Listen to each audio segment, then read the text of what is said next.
I'm delighted to welcome everyone to our second event in this In Conversation series. Let me start with the land acknowledgement. We're meeting here today in Toronto, which is the land with one spoon territory, the dish with one spoon territory, the traditional land of the Anishinaabe, the Haudenosaunee, and the Mississauga tribes. And the dish with one spoon gives like a very important message, I think, about our obligation and our commitment to share the natural resources of this land, share them with people in peace today, but also intergenerationally, that we are here to take care of them and give them to the next generations. I won't be as long as in previous land acknowledgements to recognize the change of the name of the university, that we're meeting at Toronto Metropolitan University, and that we're very happy for that. And that testifies to our commitment that ensues from, I think, the land acknowledgement. And I recognize also my personal responsibility as a settler and a newcomer to this land. And I'm really trying to think both as a citizen and as a scientist, as a researcher, what are my obligations in terms of reconciliation, and how do we bring together, the settler colonialism with migration, and how do we carry forward, what would be the nation building project in Canada.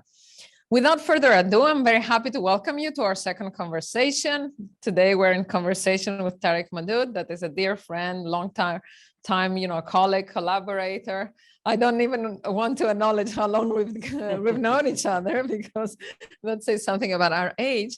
And I won't say anything about his, his CV, his bio, because I think that's part of the story today. We're very happy to have this In Conversation events, because they really are the personal touch to our research work and our research endeavors, because they speak of the challenges and the opportunities and the ways in which our research is connected to our lives, our biography, and our broader political, in the broader sense, commitments. I'd like to introduce Laura Lam, that I have had the pleasure and honor to work with. I met Laura when she was doing her MA at Toronto Met. And she had won a grant, so she was assigned to me in relation to that grant as a supervisor, and that has started a 3-year by now collaboration. And we've even forgiven her that she went to the University of Toronto to do a PhD. But she's been a great researcher and part of the CERC team, very active, and I'm really happy to have her interview Tariq. I'm also happy to welcome Oriva Olakpe, one of our research fellows, who is the co-chair. So she's going to be taking care of our online participants, taking your comments, your observations, your questions from the chat after we're done with the first part of this conversation. I think I hope I haven't forgotten anything practical, since you tell me, and without further ado, I'll give the floor to Laura. Thank you. Okay. So wonderful. I'm so happy to be here. So I'm going to give a quick introduction, and I will let Tariq do most of the talking here. But for all those who don't know Tariq's incredible CV, Dr. Tariq Modood is a professor of sociology, politics, and public policy, and a founding director at the Center for the Study of Ethnicity and Citizenship at the University of Bristol. He was awarded an MBE for services to the social sciences and ethnic relations, and a fellow of the Academy of Social Sciences and the British Academy. Tariq is the co-founding editor of the international journal Ethnicities. He is widely cited and referenced by researchers globally, and some of his most renowned works include Multicultural Politics, Racism, Ethnicity, and Muslims in Britain, Multiculturalism, A Civic Idea, and Essays on Secularism and Multiculturalism, just to name a few. And we will dive deeper into the story shortly, but a sampling of this. Tariq was born in Karachi, Pakistan, and immigrated to the United Kingdom with his family at the age of 8. He was also the first to go to university from his working class secondary school. And his road to where he is now also includes a wide range of fascinating turn of events, moving from policy work to teaching to academia. And I will stop talking because he will do most of the talking now. So all to say, Tariq is an influential scholar. It's just an understatement. And I am honored to get to speak to you today. So going right in, I hope this stays. So your story as an immigrant to the UK at a young age is one of that many of us can relate to, and myself included. Sorry, thank you. I appreciate that. myself an immigrant as well to Canada, and also this country of immigrants that a lot of us find ourselves in. Looking back now, what key influences in your upbringing do you think are the most influential that influenced your professional trajectory? Yeah, well, it's an honor to be invited to do this, and indeed to be invited by you, Anna, to be a visiting scholar here. I'm very pleased to be here. Thank you for coming to this talk, and thank you online for joining in as well. And of course, thank you, Laura, for agreeing to interrogate me. I think there's a couple of influences from my kind of childhood as a immigrant in London. But one that particularly sticks out is the way that my dad brought us up and guided me, and in particular in relation to the issues that I've gone on to work on. And I think he gave me a combination that, in a way, I've totally internalized and have tried to spread outwards to others. So one part of the combination, so it's two parts. One part of the combination is that he said, never deny who you are, never deny your identity, never deny where you're from, the people you belong to, your family, and so on. You know, stick up for yourself and your identity. At the same time, and this was the other part, he wanted us to be as fully part of the British mainstream as possible, and encouraged us to do that, whether it was, you know, speaking English, participating in school events, other events, and so on. And I can perhaps illustrate that with a couple of examples. One from my school days. So when I was at my secondary school, so I was about 11 or 12, I brought home a letter from the school to my dad, in which he could, you know, it's a little form at the bottom which he could fill out, that I want my son excused from morning assembly and worship, which we had in school in those days in Britain. In fact, to some extent, we still have it, but the law requires it, but teachers aren't that keen, so it's more honored in the breach. But anyway, it was pretty regular at my school in those days, in all schools. So he looked at it, and the reason, of course, I should say, the reason why the exception could apply, why could be taken out of assembly, was because we were Muslim, of course. Otherwise, you couldn't. It was a requirement. So he looked at it and he said, well, who doesn't go to morning assembly? And I said, well, it's mainly the Jewish children, because there weren't many, I'm talking about, you know, sort of 1964, 65, there weren't many Muslims or Hindus or Sikhs in my part of London at that time, certainly not in my school. So I said, it's mainly the Jewish children. And he said, oh, and what do they do instead? I said, well, they're given a room that they can go to. Some read comics, some chat, some catch up on homework, and a few arrive late to school. And he said, well, you won't be doing that.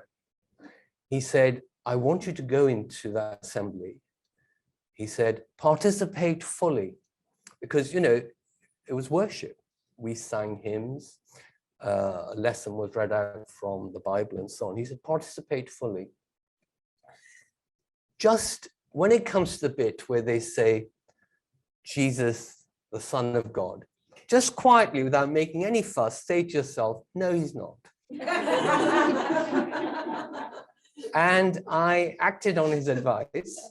You know, that was at the age of 12, but throughout the school, and to such an extent that by the time I was in what we call sixth form, you know, so age 17, I was the most frequent reader of the lesson from the Bible, the New Testament and the Old Testament, internally saying, no, he's not at certain points of the reading, but I chose readings where I didn't have to do that.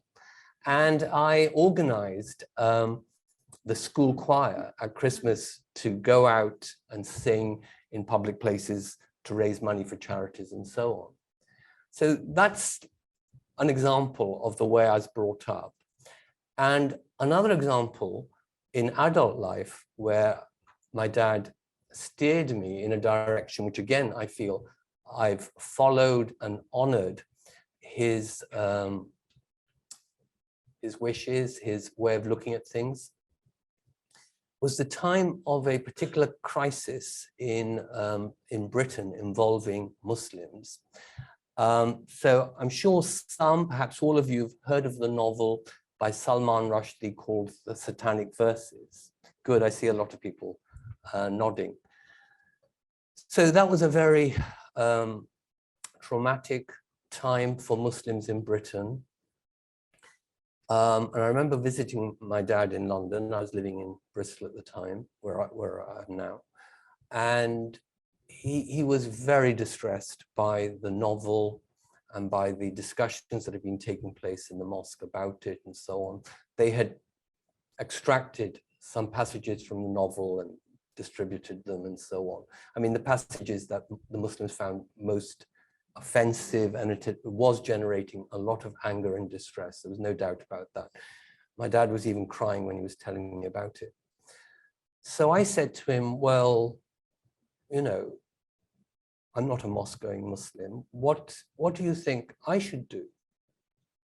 And he said, you know, you are very privileged to have had the education that you have, you know, relative to other Muslims in Britain. And, you know, you don't mind and are good at public speaking. You need to do your best to explain to non-Muslims, you know, to about 95% plus of British society, why Muslims find this so hurtful and offensive. And at the same time, to help Muslims, British Muslims, understand how British society is reacting in the way that it is. And that kind of joint commitment to the well-being of Britain and the well-being of British Muslims, and of, you know, connecting the two, of being a bridge between the two, I think is something that I've made very much my own. So it's not just a matter of honoring my dad's perspective as a migrant to Britain, but actually it's shaped my own life, personality, and work. Wow, that's incredible just to hear that, and to hear that you participate fully in what that influence that your dad provided. Wow, it's incredible. Tariq, I'm just interested now, moving on to a little bit about how you got into academia in some ways, and obviously with the influences that you just mentioned.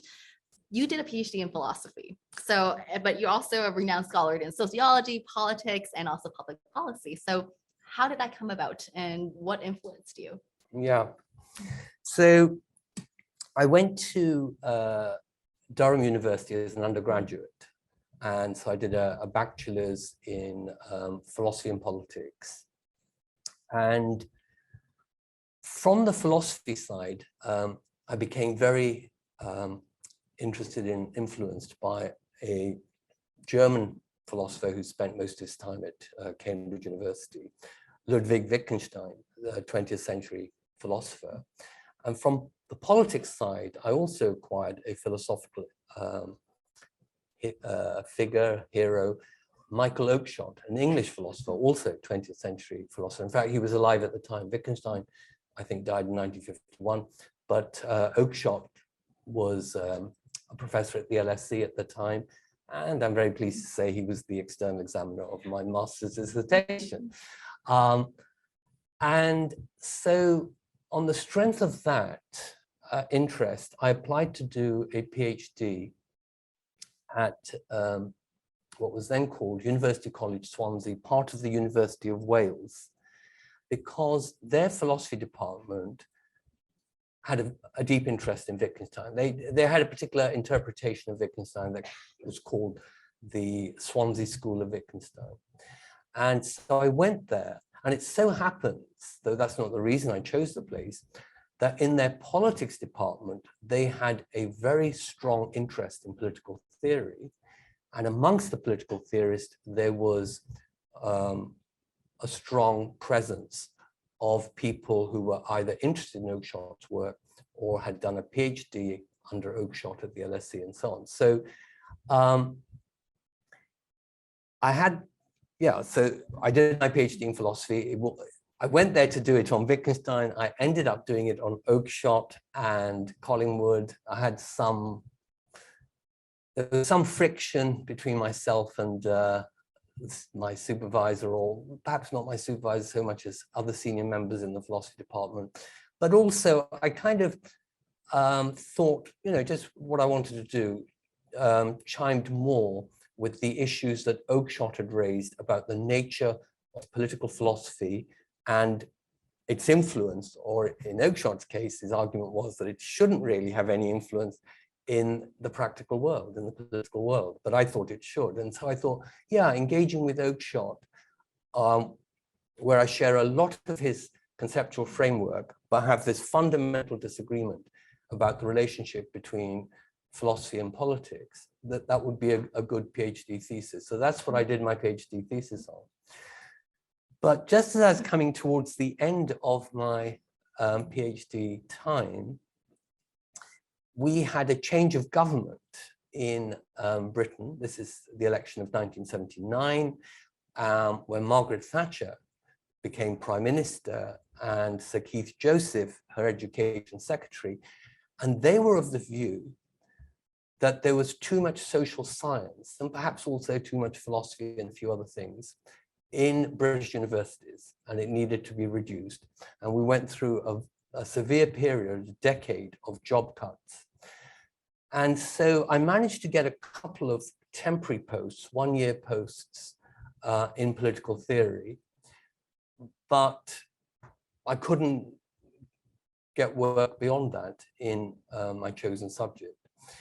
And it wasn't just the subject, I couldn't get work in university. So I had to then start thinking of doing other things. I mean, I was unemployed altogether for a period of about 4 years, but I did other things as well, including being a tax inspector for a year.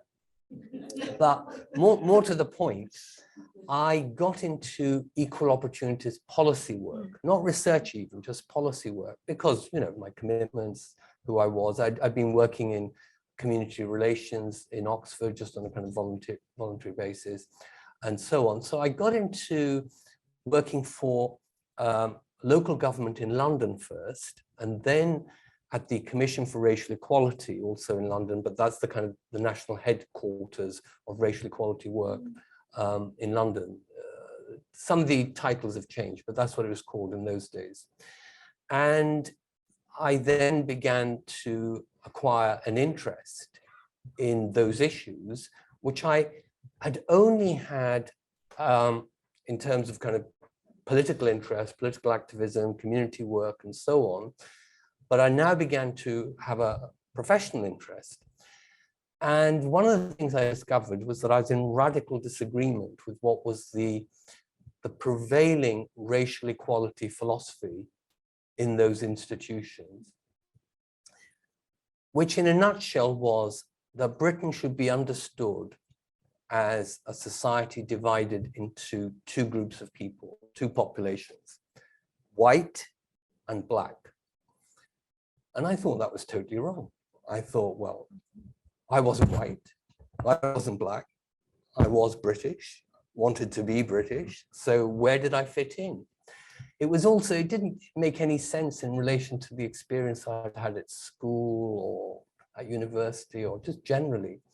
So I started arguing against that for a more pluralist or multiculturalist understanding of the populations of Britain and what the future would look like. And also in due course, I mentioned, the Satanic Verses affair. So there was, I got involved, just as I said, just as my dad proposed I should. And I, did quite a lot of public speaking and writing and publishing and engagement in, initially, of course, in like, magazines and newspapers, but ultimately academic articles as well, and so on.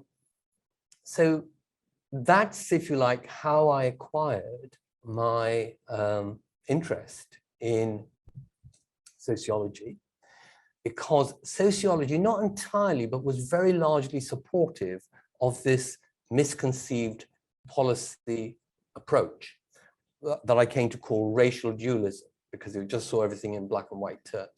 So I started disagreeing. First of all, I started reading some sociology, which I hadn't done before, and realized I was in disagreement. And if you like, I had the arrogance to disagree publicly and in writing.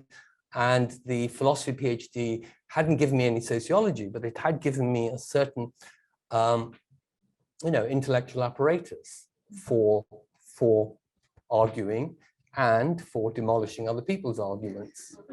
And so I made myself pretty unpopular in some circles, but nevertheless, I saw that I had something to say here that was very important to me, and that I didn't want to let go of. And so I developed, some knowledge and practice in sociology. And obviously the public policy side, you can see as well. And so I then got back into academia through the sociology and the public policy. But I came back really quite a different person to the one that had been ejected in the first place. The period of academic exile, but above all, the last period of policy work gave me a certain kind of sense of mission. Now, I know academics, usually very dedicated people, and they have a very strong sense of vocation to what they do, but some people also have a kind of, political mission. So I was very much like that. I both dedicated to the, research, argument, furthering knowledge, but also to presenting to myself, my intellectual community, and my country, an understanding of British society that made sense to me in terms of race, ethnicity, and religion. And that, basically developing the multiculturalism, both in terms of sociological research and in terms of political analysis and theoretical argument that, that I've been doing. So that's how I got from philosophy to all these areas in which I've, been working in. Amazing. I see the connection between like even your first response telling us about how your family, like their values and everything that your dad taught you imparted to kind of shape the trajectory to where you're now. Building off of that, one of the things I learned about you was what you were the principal investigator for the ethnic minorities in Britain survey. That was the fourth survey. And you were intentionally chosen for this project, even though you didn't have a sociology background, as you mentioned. Yeah. Can you tell us about that experience and how was that for you? Yeah. So, so this survey was actually a big thing. It was the biggest survey that Britain did in relation to ethnic minorities up to that time. And so obviously it needed a team of very good researchers with expertise on issues of race and ethnicity, and people who knew how to do a survey. So I saw the job advertised, and again, perhaps, kind of arrogance, I thought, well, I'll apply for that. So I did, and I got an interview, which was very pleasing. And then I got a phone call or a letter, I can't remember, saying, we would like to talk to you again. So I thought, this is strange. Wonder what this is going to be about. Maybe they'll offer me another job, or something. But I obviously, yes, I want to talk to them again. It was very unusual because perhaps even now, but certainly then, universities. There was just one interview. You weren't even actually in those days asked to do a presentation. So I went back for my second interview, and this time there wasn't a panel. It was just an individual, the person who was leading on the fourth survey, David Smith. And he just took me to his office, you know, he just shut the door and we sat down. And he said, well, we are seriously thinking about offering you this job. So I said, yeah. He said, but of course, we've read your CV. So he said, he said, we can see that you're serious about political theory. What's to stop you taking up this job and then at the first opportunity going off and doing political theory? I said, well, actually political theorists don't want to employ me. There aren't enough jobs to go around, but yeah, you know, I want to do this. And I, you know, promised to give it a good go and stay here long enough to make substantive progress. Anyway, I can't remember exactly what I said, but I could see that he really did want to offer me the post, and therefore, as long as I didn't say anything too negative, it would work. And I got to say at that point, I'd said to you, I'd started reading some sociology and even writing some, as it were. But I didn't know what a survey was. I could read some cross-tabulation. Yeah, and I did look at surveys, you know, when they were reported, say in you know, the newspapers or something like that. But beyond that, I really didn't know much about surveys at all. So I made sure I signed the contract, and when it was signed, sealed, and delivered, I said to David, I said, David, it's lovely to work here. Thank you for this job. It was quite a kind of leap up from where I was. But why have you appointed me? You know, can't do a survey, don't you? I mean, I owe so much to David Smith. I mean, what a lucky break he gave me. I mean, it's really fantastic and totally unexpected, and makes up for all the bad years I was talking about earlier. So he said, we've got a lot of surveyors. He said, the building's full of them. He said, what we haven't got is someone who understands the ethnic minority experience in the way that you do. He said, you've been writing that sociologists have got it wrong. Okay, put your money where your mouth is. We'll work with you to create a high quality survey. Don't worry about that. But here is your chance to test through a strong empirical project, to test your armchair commentary and your activist thoughts. So I thought, fantastic, I'd love to do this. And I'm pleased to say it worked really well. It's a bit like, you know, what they say about the left brain and the right brain, you know, left side, right side. So there were some people who were really good at surveys, and there was me that thought I knew something about British ethnic minority experience. And there were some people who could do both. And they were obviously necessary as well, because you do need some bridging people. So it was a very much a team effort. It really was. Even though actually David left, I was desperate when he was leaving, tried to tell him not to leave. He said, yeah. He said, this is your opportunity, sink or swim. I have to go somewhere else. And so I really needed that team around me, because obviously it was a team project, but not like I was leading a team. In fact, luckily, the institution, Policy Studies Institute, found someone else to lead it. But I still had this key role, and it just worked very well. I'm very pleased to say, as a team project of the surveyors and some new understanding of ethnic minority experience that went beyond the kind of black-white dualism. Yeah, it was a great success. I managed to prove all the things I wanted to prove. Wonderful. That worked out really well. I love how the ebbs and flows of your careers, as you mentioned, from academic exile to now to the surveys and seeing the success that you have. One of the things that kind of resonated with me was you spoke of direct incidences of racism that you also encountered in your career. How has that shaped your research and your theories in ethnicity and citizenship? Yeah, well, of course it has, but it's taken different forms at different times of my life, and if you like, different kinds of social status I've had. So in my schooling days, in my childhood and teenage years, I, experienced a lot of racist bullying.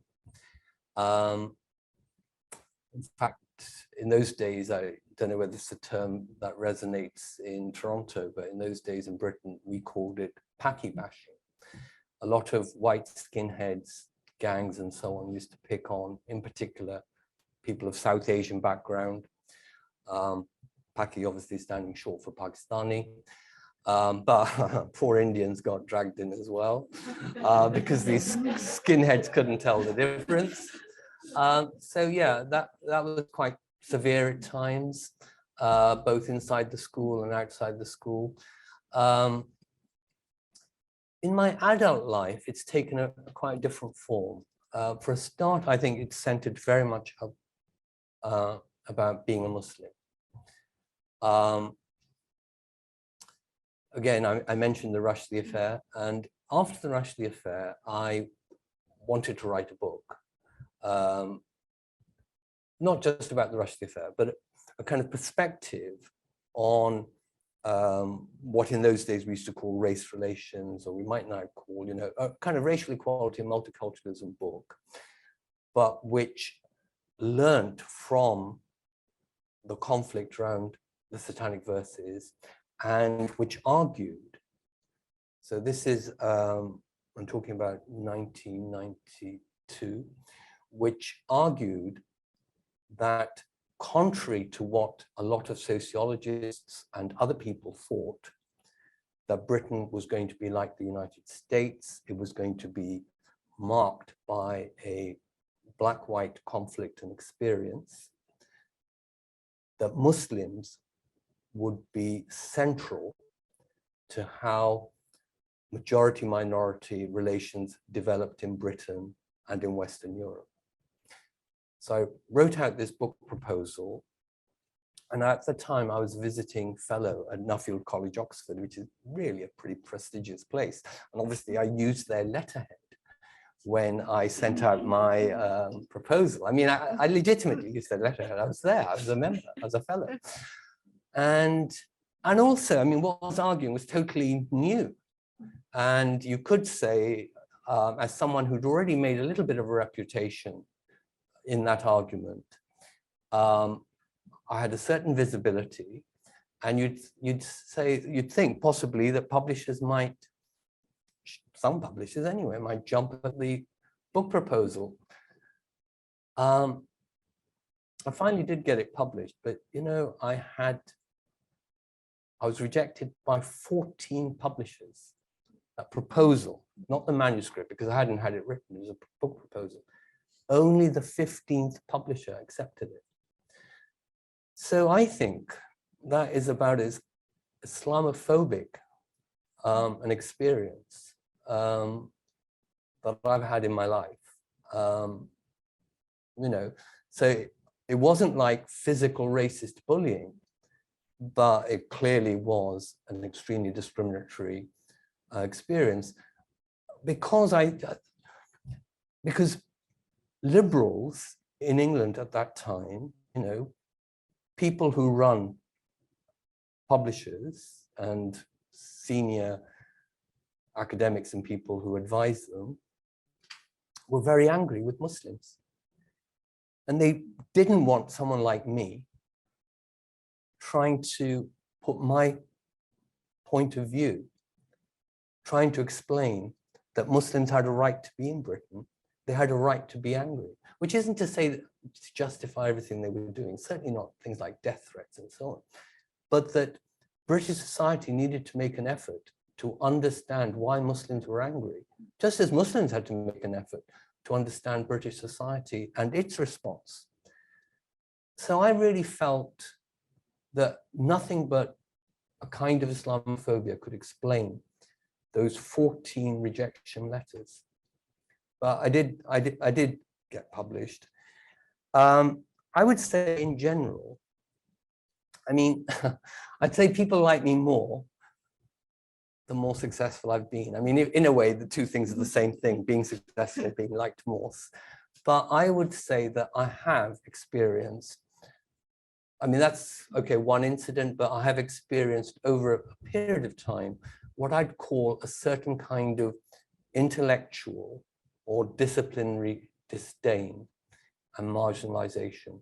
So I actually owe a lot to the discipline of sociology, because they gave me a job, they gave me a career, if you like, you know, a platform, the opportunity to sit here and talk to you. So, and sociology in Britain is a lot more open on issues of race and ethnicity, and has been, than, say, philosophy or political science. Of course, philosophy and political science has been catching up, but sociology is a discipline that led the way.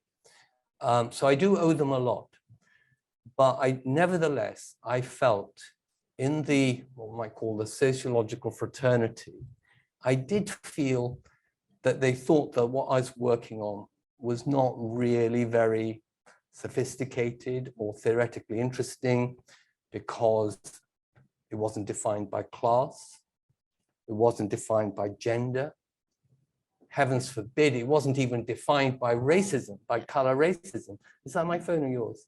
I didn't recognize the sound anyway. Sorry about that if it was mine. So yeah, I think I've had to fight in a very civilized way, fight to get my point of view accepted, to fight from the margins into the center. And that's been a general experience, but a diminishing experience, because as it's worked, there's been less resistance, but a certain kind of resistance, even when people were perhaps supporting me, nevertheless feeling that what I was doing was not as theoretically respectable as what they were doing.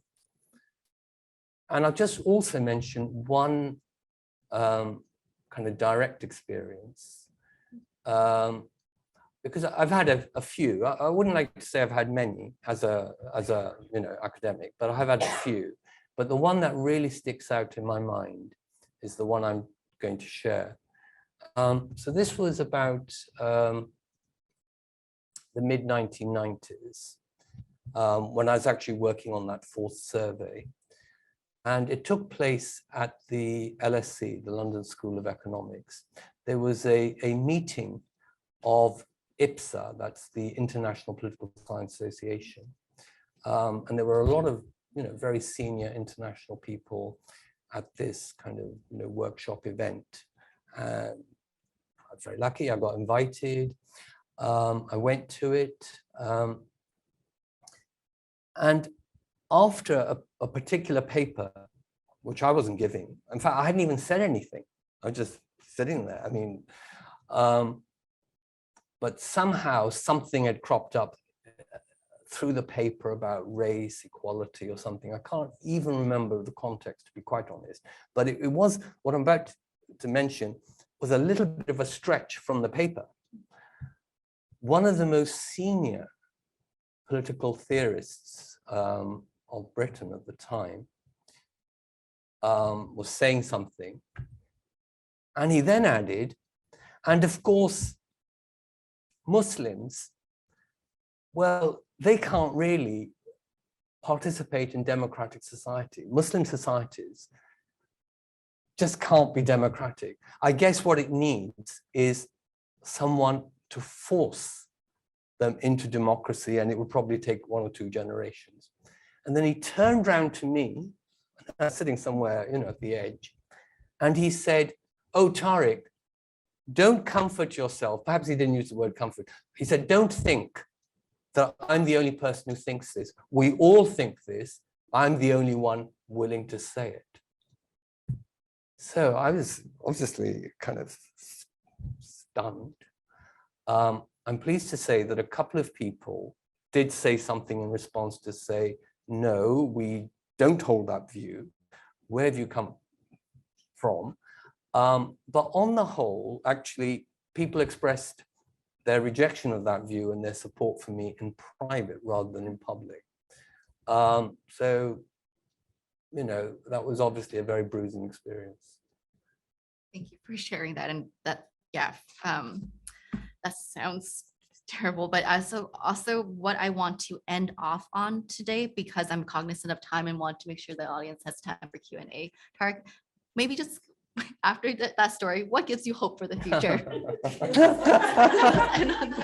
Well, I mean, surely you can see that we're not in the same position as I was in that seminar room. I think that could recur today, less to me than to someone more junior, let's say, but I think it's much less likely to recur today. So I suppose I do have a kind of temperamental optimism. So I got to say that this isn't totally, you know, empirically grounded. I can't say, oh, I've done the research, and on the basis of my research, I'm an optimist. It's the other way around. My optimism guides my research, obviously. But I like to get confirmation, obviously, as well.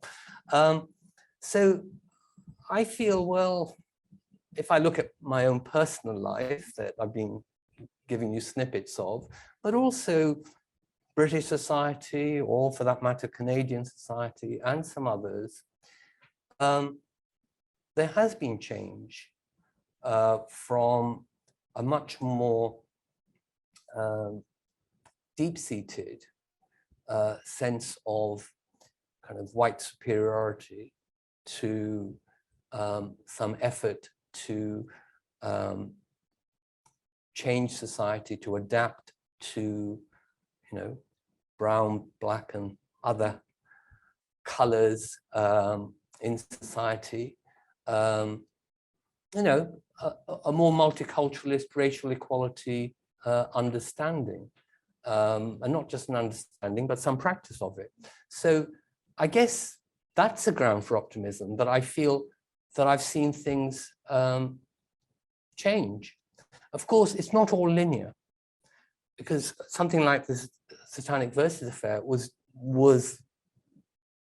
you know, like we went backwards, but backwards in a particular kind of way that was also unprecedented as well. So it was both backward step, but also new, and therefore the basis of a forward movement, which I got to admit helped to give me a career. So I can't be all bad.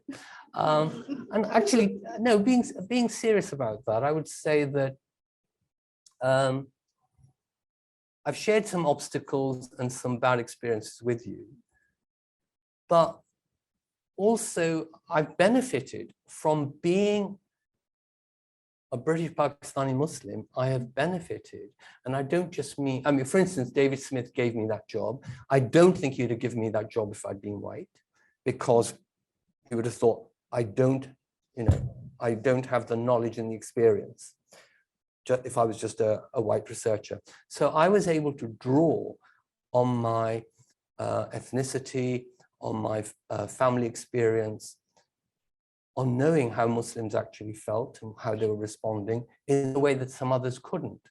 So, you know, being a British Pakistani Muslim is not all disadvantage. I got some benefit out of it.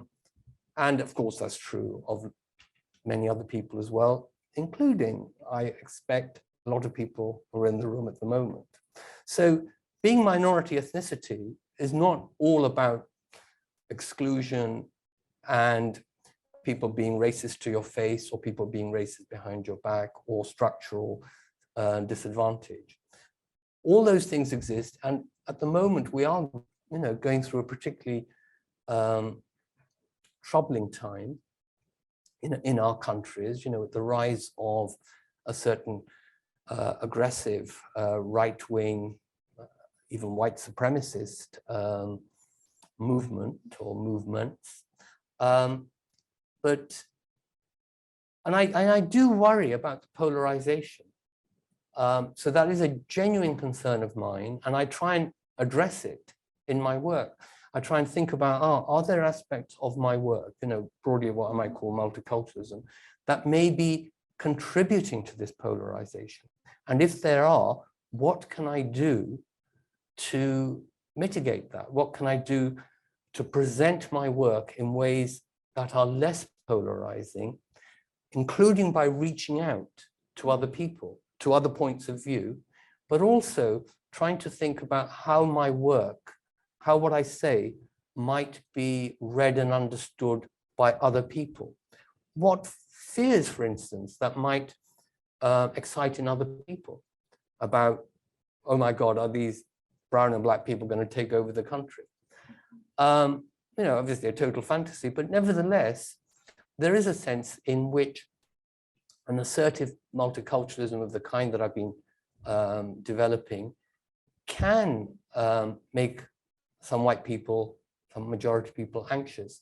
So I feel, well, as a multiculturalist, I've been very motivated by a sensitivity of understanding minority anxieties. Like, for instance, the distress that I mentioned about my dad crying at the time of Satanic Verses. So I should use that multiculturalist sensibility to also understand majority anxieties. So yes, we live in troubling times, worrying times, but I know that progress is possible because I've lived through that. Younger people don't know that, so perhaps they actually feel less confident about the future than some of us who think the future isn't always full of obstacles, but can also be progressive. As a junior academic, I love hearing that. That's incredible. And thank you for sharing that.